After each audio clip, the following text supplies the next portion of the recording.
campo visual de um espelho plano. Campo visual de um espelho plano é o que você consegue ver em um espelho dependendo da posição que você esteja em relação ao espelho. Então aqui no exemplo você tem aí um espelho dentro de um quarto. Campo visual do espelho é tudo aquilo que você consegue ver dentro do quarto através desse espelho. Então, para nós chegarmos ao campo visual do espelho, você vai fazer o seguinte, olha, imagina, você está na frente do espelho. Eu estou representando aqui um ponto O como sendo os seus olhos. Você está na frente do espelho e existem alguns objetos atrás de você.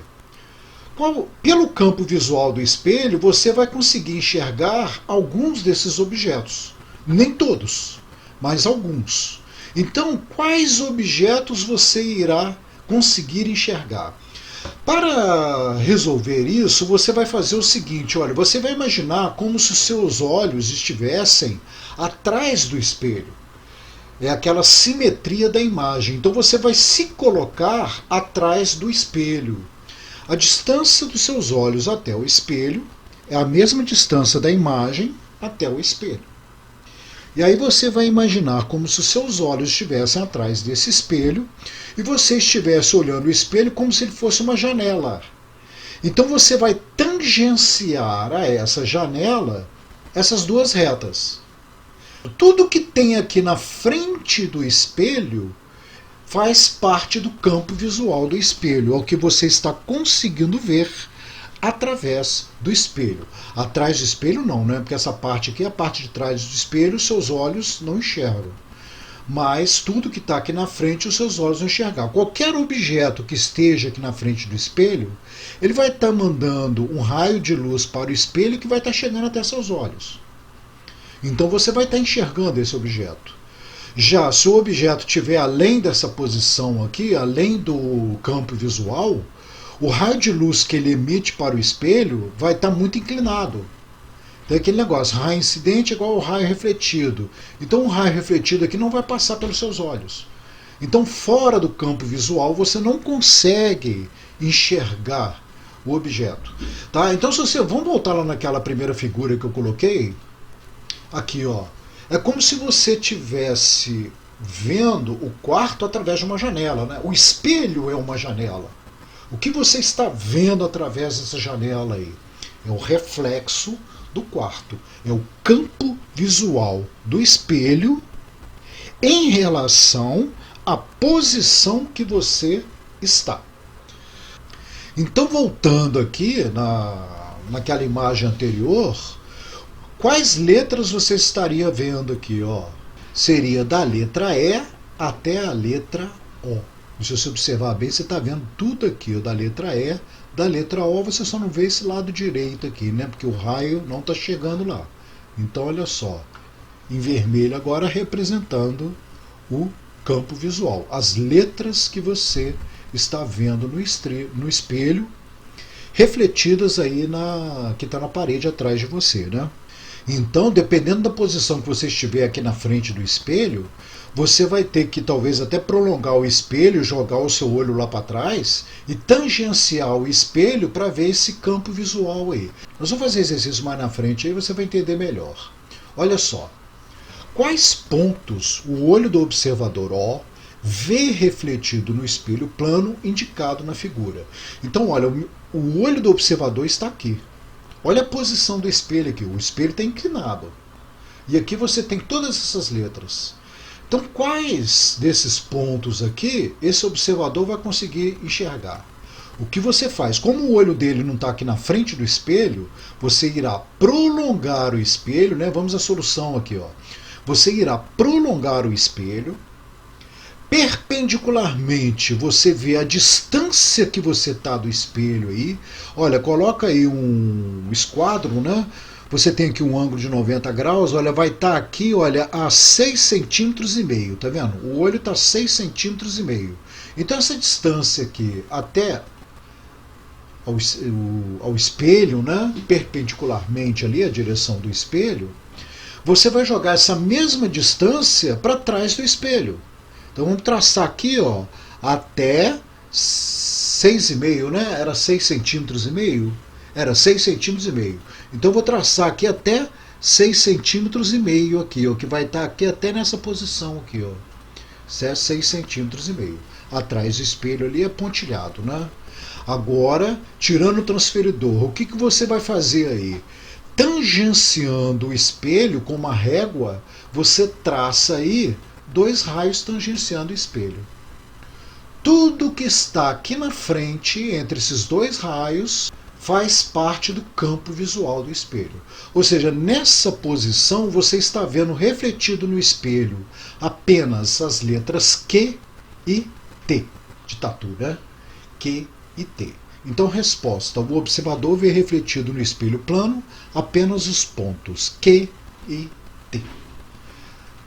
Bom, esse outro exercício aí tá mais aí para deixar na hora que você imprimir para você desenvolver. Se você quiser tentar desenvolver na tela aí, mais ou menos, você, né, imagina um prolongamento do espelho aqui, você coloca o objeto aqui atrás, tangencia e aí você veria aí o campo visual. Ok? Aqui está a solução para você seguir. Então isso aí eu vou deixar dessa folha, né, para você desenvolver lá na aula que você pode imprimir aí. Mas vamos resolver aqui para você. Olha, eu vou tirar isso que está aqui embaixo. Olha.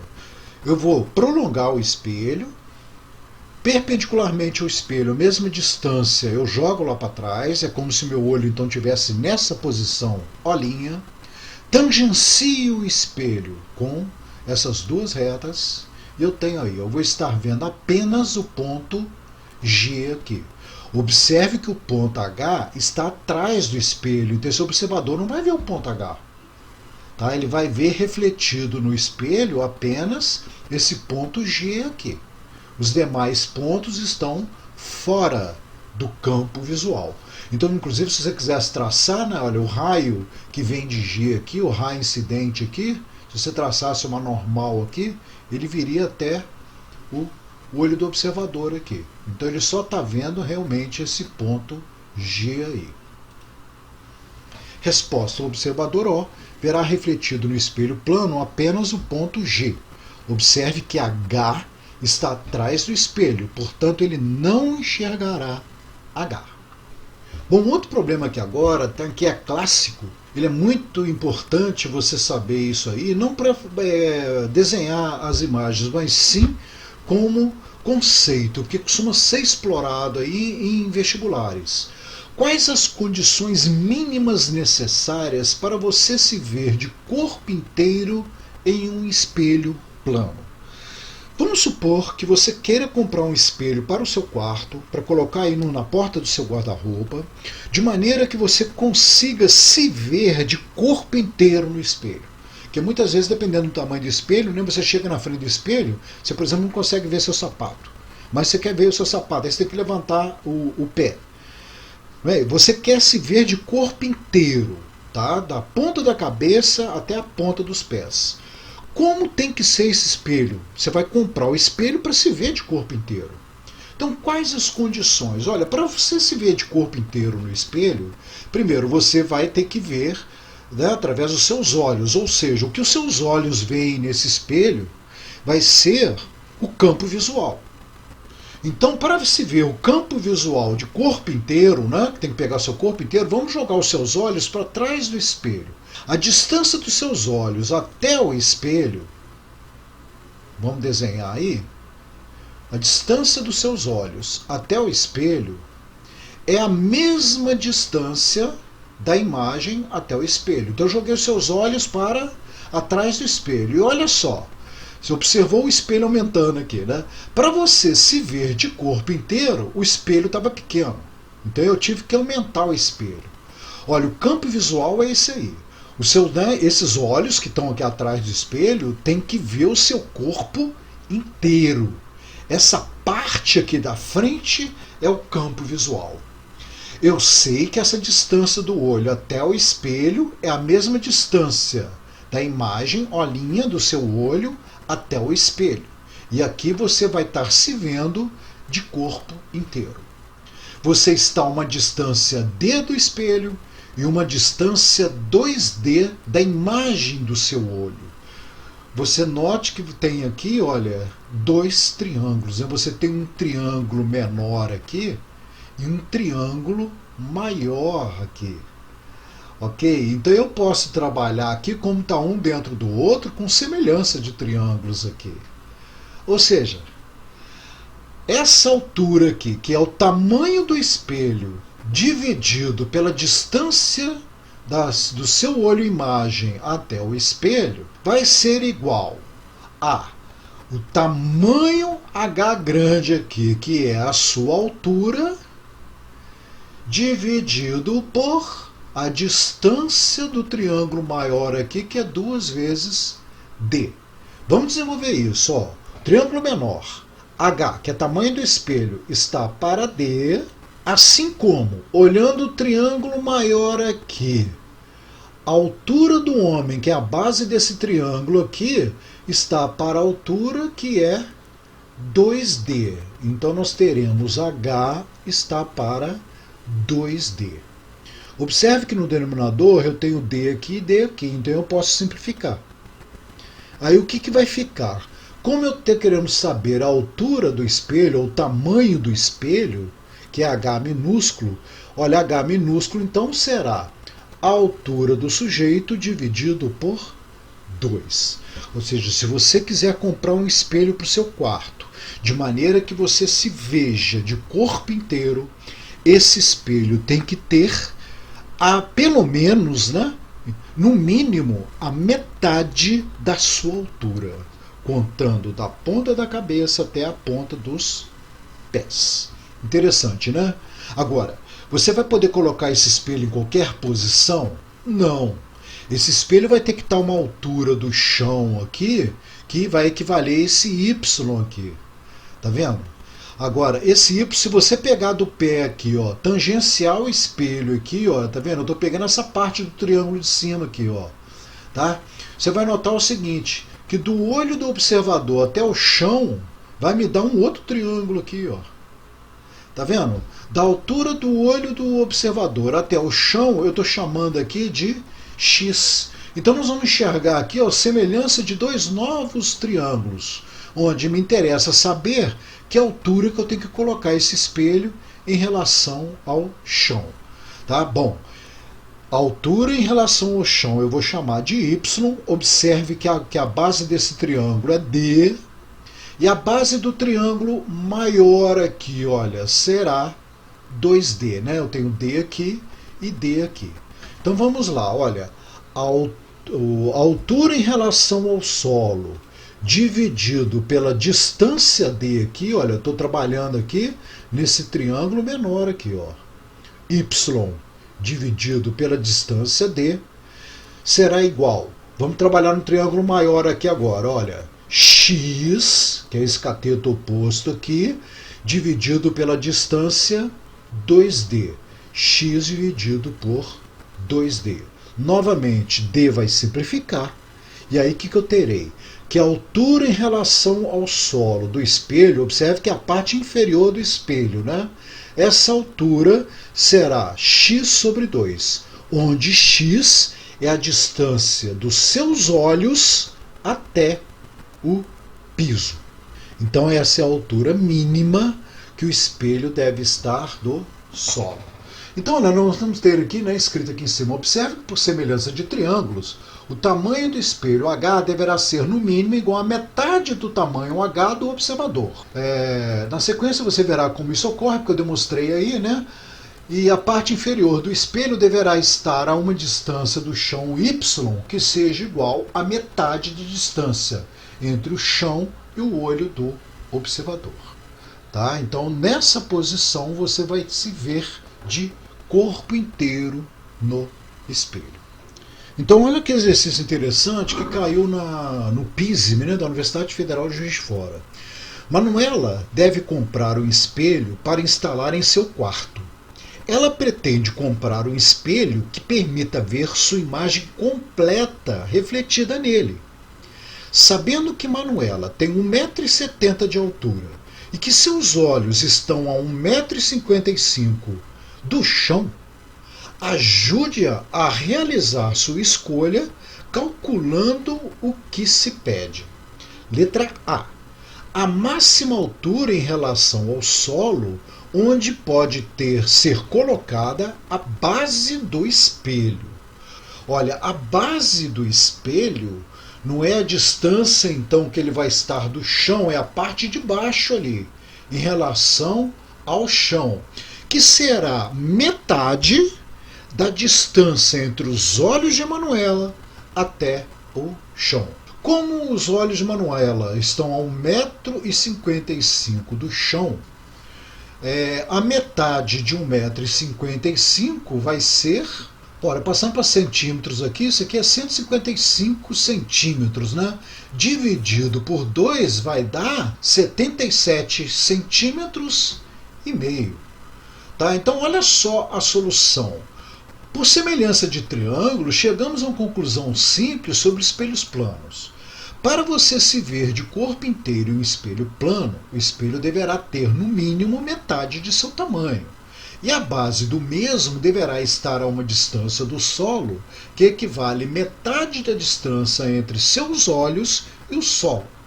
Portanto, a base dele deverá estar a uma altura de 1,55 m dividido por 2, que é a distância dos olhos de Manuela até o chão dividido por 2, que vai dar 0,775 metros, ou 77,5 centímetros do solo. Olha bem, eu fiz uma resposta completa aqui, né, que eu acho que você deve fazer isso para mostrar que você sabe o conceito. Você estudou isso, então você sabe o conceito. Tá? Por quê? Senão você teria que demonstrar através daqueles gráficos. Tá? Inclusive na UFJF foi dado assim, pouco espaço para o aluno desenvolver.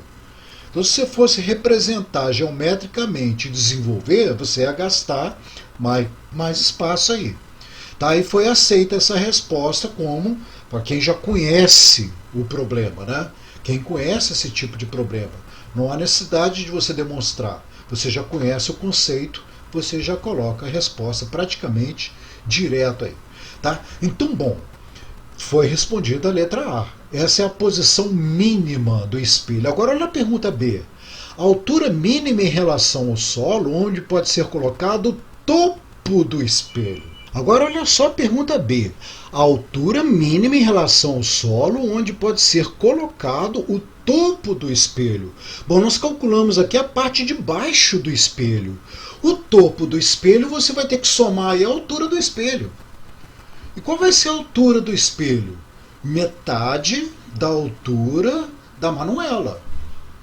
Então você vai calcular que, olha, vai ser 77,5 centímetros mais a metade de 1,70 m. 1,70 m dividido por 2 vai dar 85 centímetros. Então eu vou ter que somar 77 centímetros e meio com 85 centímetros. Vamos à solução. Já foi falado na questão anterior que a base do mesmo deverá estar a 77,5 centímetros do solo.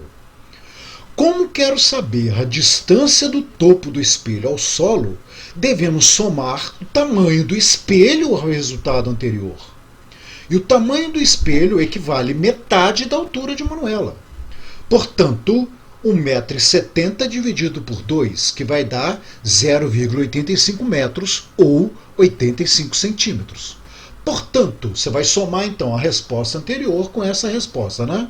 77,5 centímetros com 85 centímetros. Vai dar 162 centímetros e meio, ou 1,625 metros.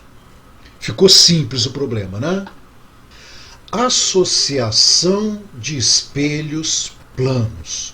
Olha, você pode obter várias imagens associando dois espelhos. Tá vendo? Eu tenho um espelho aqui, ó, desse lado e desse lado aqui. Aqui é o vértice dos dois espelhos.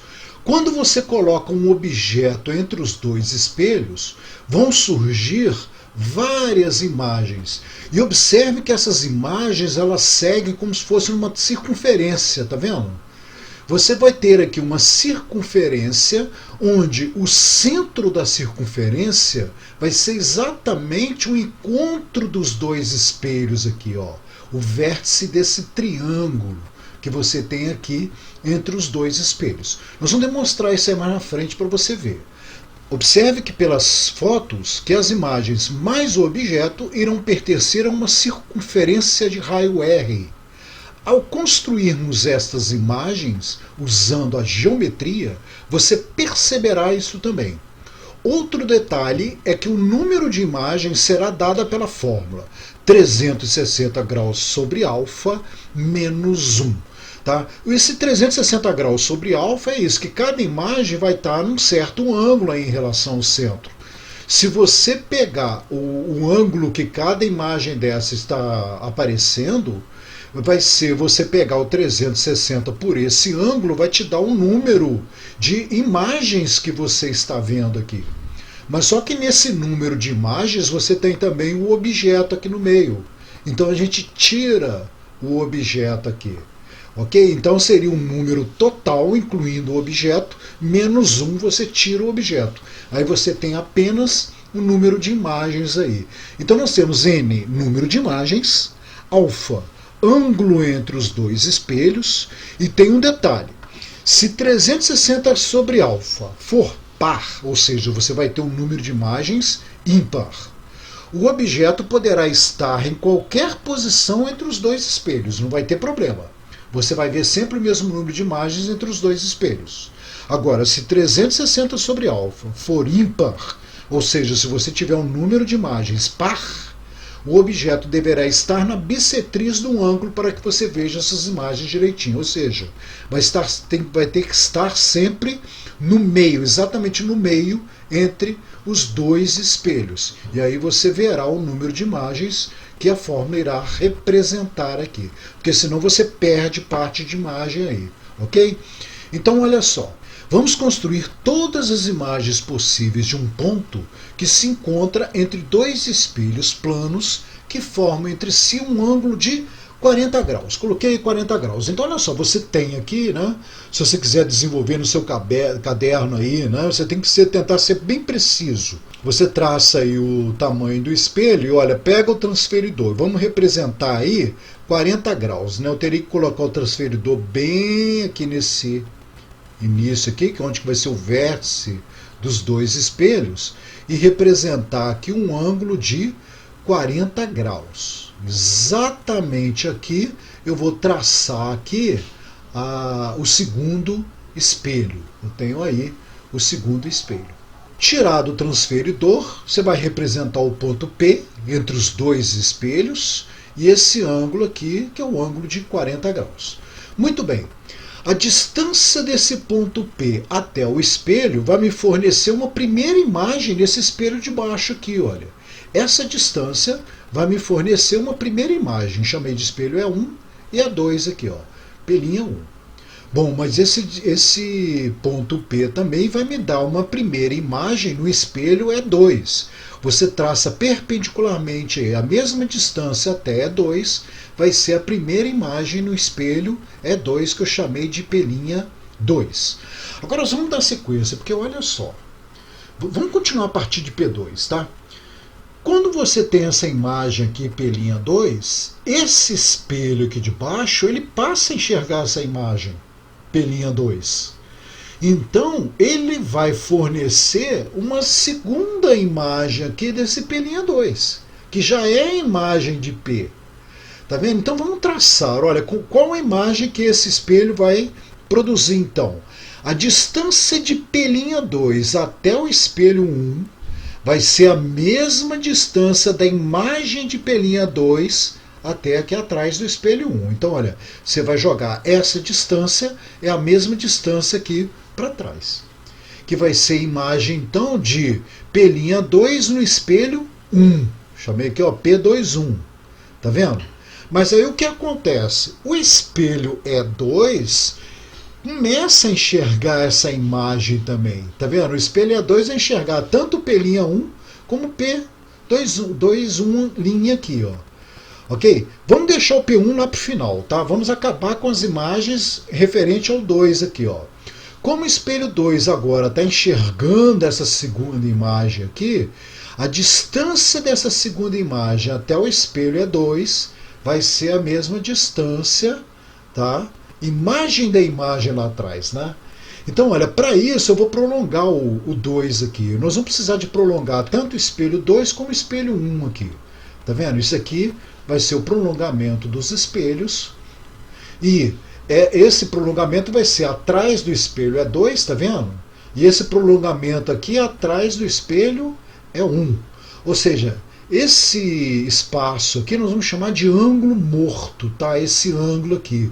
Esse ângulo morto ele vai estar atrás dos dois espelhos. Quando a imagem atingir atrás desses dois espelhos, você vai ver a imagem.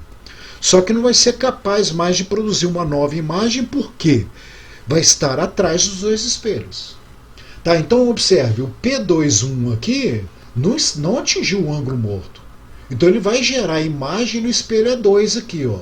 A distância dessa imagem até o espelho E2 vai ser a mesma distância atrás do espelho E2. Então vai ser gerada uma outra imagem. Olha, essa distância até o espelho E2 vai ser a mesma distância atrás. Então vai gerar uma terceira imagem, que é a imagem, né?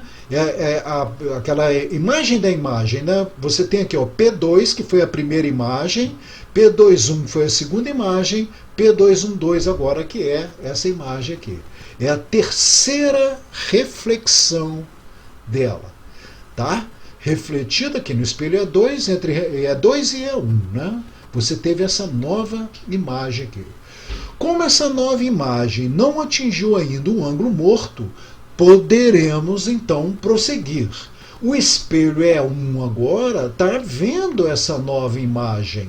Então a distância dessa imagem até o espelho E1 vai ser a mesma distância atrás do espelho E1. E aí você vai ter essa nova imagem aqui que agora atingiu o ângulo morto.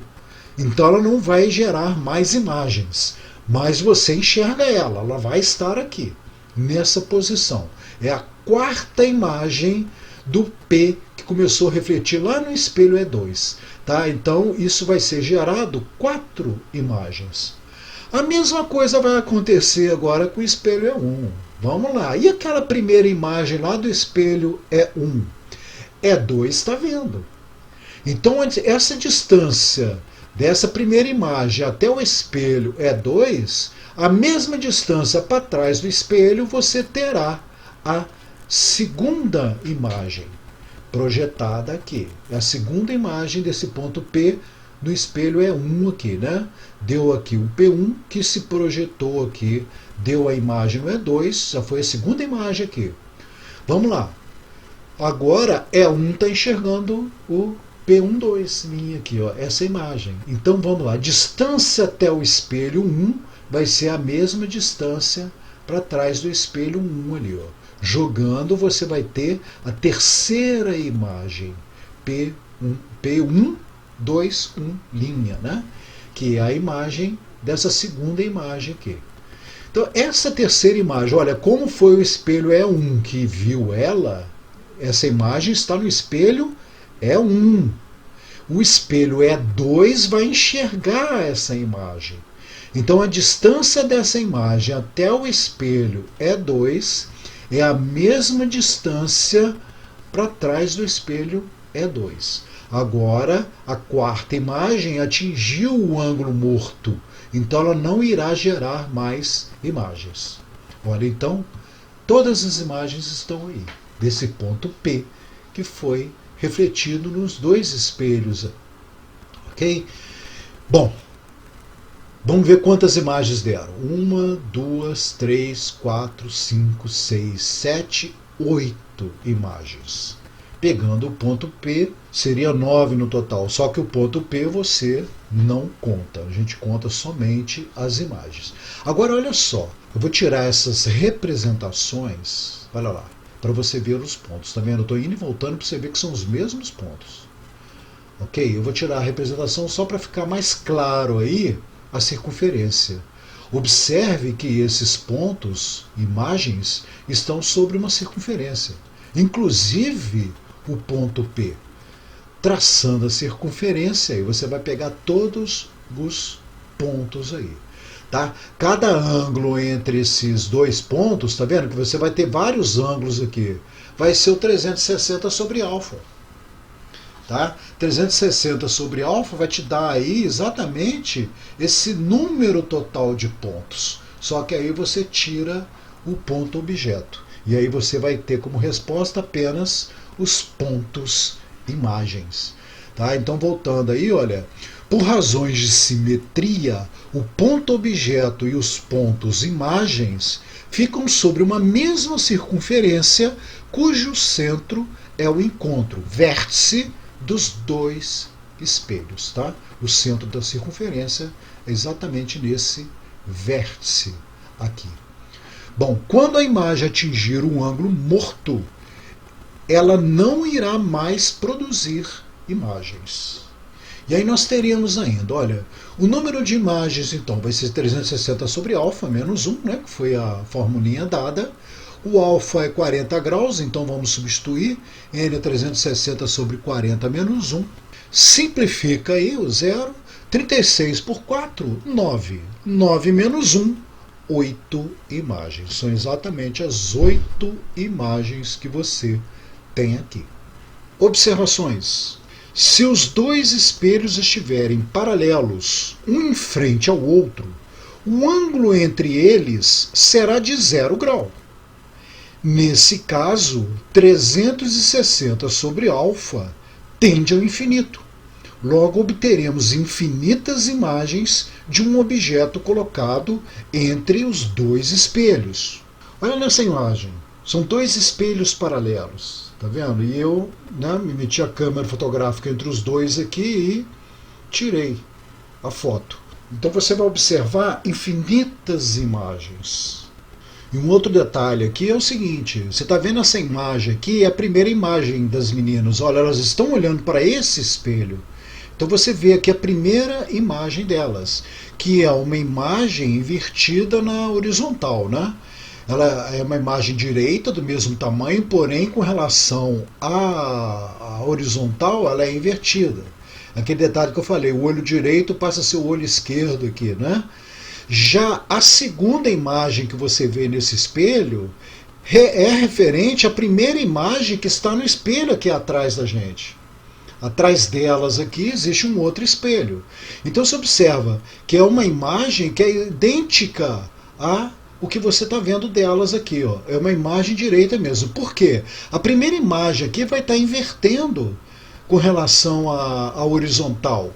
Só que, como no segundo espelho aqui vai estar invertendo novamente a imagem, então a imagem fica 100% direita, tanto com relação à vertical e à horizontal também. Ó. É a mesma imagem que você tem, né? As meninas estão aqui, olha, observe o cabelo dela aqui. É a mesma coisa aqui. É uma imagem idêntica ao que você está vendo aqui na realidade. Mas eu vou falar isso aí em uma das observações aí. Aqui é a mesma coisa, repetindo a experiência, né? O que eu fiz é fácil de ser feito em laboratório. Aí você pede, por exemplo, para um marceneiro fazer tipo um estojo, o que você possa encaixar um espelho, tá vendo? Sobre medida. São dois espelhos. Em um dos espelhos foi feito um furo. Então, você vai numa loja de espelhos aí, pede, eles fazem esse furo para você. E aí de maneira que você possa colocar os dois espelhos, um paralelo ao outro. E aí foi colocado uma vela no centro. Então você, quando você olhar por esse buraco aqui, você então vai ver as infinitas imagens aí dentro. Olha na imagem, na próxima imagem aí, você verá a experiência. Tá, a imagem não está muito boa, tá? Porque o ambiente estava escuro e essa câmera era um pouquinho antiga também, tá? Não tem as tecnologias, não tem a tecnologia que nós temos nas câmeras modernas. Mas dá para você ter uma ideia, tá vendo? Você tem aí infinitas imagens da vela. As imagens ímpares refletidas nos espelhos são invertidas lateralmente, enantiomorfas.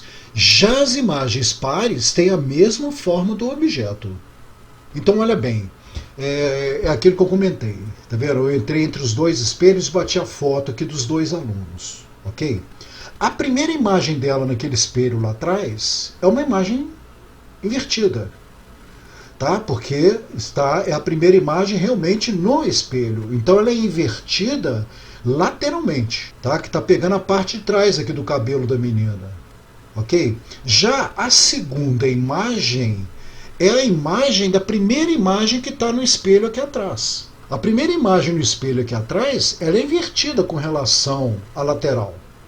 Tá? Só que, como o segundo espelho aqui vai ver a primeira imagem invertida, ele corrige, né? Vai corrigir. Então observe que a imagem par já é a imagem que foi refletida mais de uma vez. Então a primeira imagem par aqui é a imagem de uma imagem ímpar sendo refletida aqui. Tá? A imagem ímpar ela é invertida lateralmente, então aqui ela é corrigida. Então você observa que essa segunda imagem é idêntica à do objeto, que foi retirada a foto aí. E assim vai sucessivamente. Tá? As imagens ímpares elas são enantiomorfas, ou seja, são invertidas lateralmente, e as imagens pares são as imagens corretas. Significado de enantiomorfo, que é formada das mesmas partes dispostas em ordem inversa, de tal modo que sejam simétricas em relação a um plano, como é o caso do objeto e da sua imagem refletida no espelho. Rotação de um espelho plano.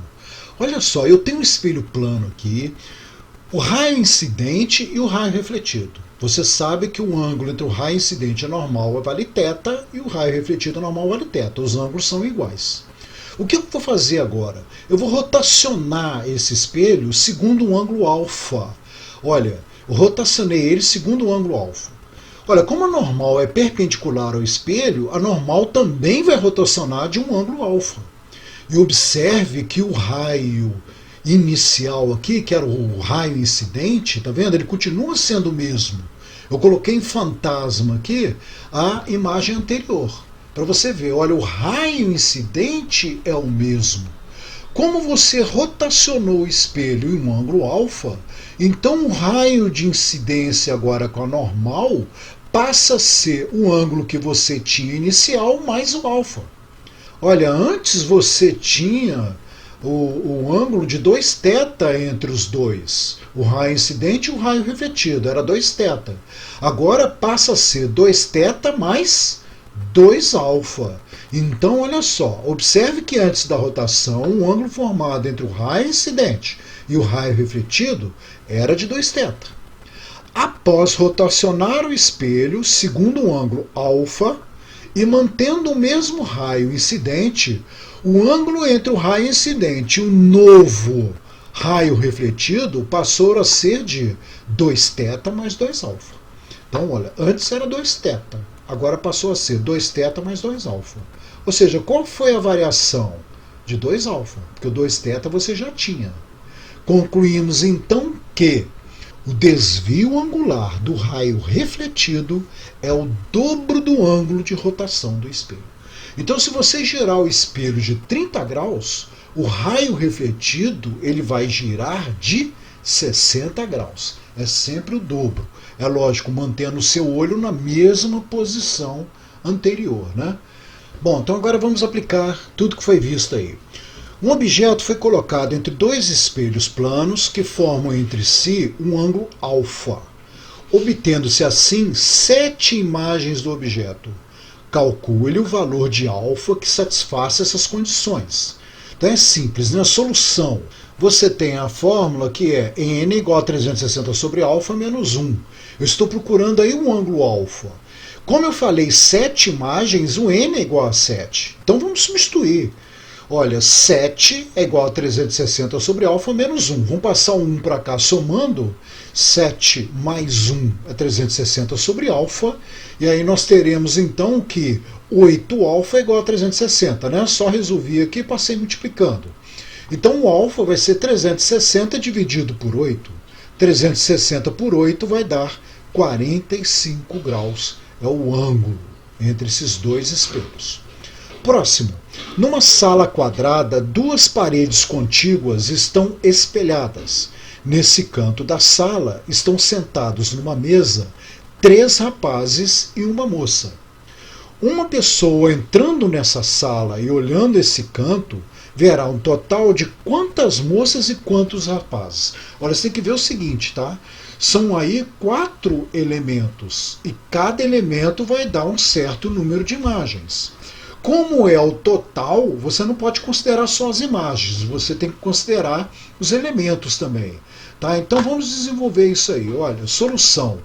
Como o n é igual a 360 sobre alfa menos 1, esse alfa foi dado, né? Porque é uma sala quadrada, ou seja, como as mesas estão em duas paredes contíguas, ou seja, paredes em sequência, então seguidas, né? Você vai ter um ângulo de 90 graus aí. Então, olha, cada indivíduo vai te dar um número de imagens que equivale a 360 sobre 90 menos 1. Isso aí, olha, simplificando, 36 por 9 vai dar 4, 4 menos 1, 3 imagens. Cada indivíduo dá 3 imagens. Vamos para a moça primeiro, né? Como você tem uma moça e ela fornece 3 imagens, você terá um total de 4 moças, que equivale a 3 imagens mais um objeto. Agora vamos para os rapazes. Cada rapaz vai te dar 3 imagens. Como são 3 rapazes, 3 vezes 3, 9 imagens. Mais os 3 rapazes que você tem, dará no total de 12 rapazes. São 9 imagens mais os 3 objetos equivalente aos 3 rapazes. Agora olha só, olha uma outra maneira também que você poderia fazer é o seguinte. Como você vai incluir o objeto, você tira esse menos 1 aqui, ó, 360 sobre 90 vai dar o quê? 4. Ou seja, cada objeto está formando 3 imagens, incluindo ele 4. Quantos indivíduos você tem? Não são 4? 4 vezes 4, 16. Vai tentando 16 aqui. Tá vendo? Mas você sabe que a moça, por exemplo, ela te deu 3 imagens, mais a moça, ela te deu um total de 4. Então você teria 4 moças, e cada rapaz não te deu 4 no total também? 4 vezes 3, 12 rapazes. Ok? Então você poderia fazer direto também, tirando esse menos 1 aqui. Número 6. Um raio de luz incide um espelho plano segundo um ângulo de incidência de 30 graus. Girando o espelho de um ângulo de 12 graus, o raio refletido será girado de aquela rotação do espelho. O raio refletido vai girar sempre o dobro do que você gira o espelho. Então, olha, eu poderia até incluir aí problemas de velocidade angular, tá? Movimento circular uniforme. Tá? Porque se está girando o dobro, a velocidade angular de giro também vai ser o dobro. Então você pode acrescentar aí movimento circular uniforme, tá? Com velocidade de rotação, que também seria o dobro. Mas não é o caso aqui. Não, olha, como você vai girar o espelho em 12 graus, solução. O raio ele vai ser girado 2 vezes 12 graus, ou 2 vezes θ. Tá vendo? Então você tem 2 vezes 12, 24 graus. Resposta correta, letra E. 7. Universidade Federal do Rio de Janeiro. A figura 1 mostra, visto de cima, um carro que se desloca em linha reta com um espelho plano retrovisor externo perpendicular à direção de seu movimento.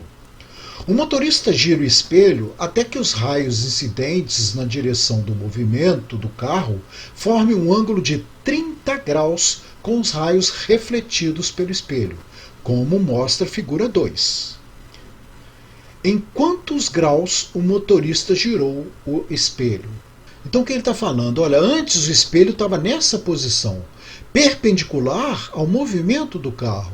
Ele girou o espelho e passou a enxergar, segundo um ângulo, objetos, né, que estavam a 30 graus com relação ao ângulo aqui. Ó. Então a pergunta é, quanto que ele girou o espelho aqui? Pelo desenho aqui, né, fica mais clara a explicação. Então você sabe que como ele passou a enxergar objetos que estavam a 30 graus, isso significa então que ele girou o espelho a metade, né? Porque quando ele gira um certo ângulo, ele vai passar a enxergar objetos que estão 2 vezes nesse ângulo que ele girou aqui. Ou seja, ele vai ter que dividir isso aí por 2 então. Então, solução. Como θ é igual a 2 alfas, esse θ aqui é esse 30 graus aqui. Ó. Então, substituindo aí, você vai ter que θ é 30 graus. Então, você terá que 30 graus é igual a 2 vezes alfa, que é o ângulo que você girou o espelho. Passando, dividindo, você tem que alfa vale 15 graus. Bom, termina aí a nossa aula, até tem uma lista de exercícios anexos aí que seria bom você desenvolver. E a próxima aula nós iremos entrar em espelhos esféricos. Até a próxima aula.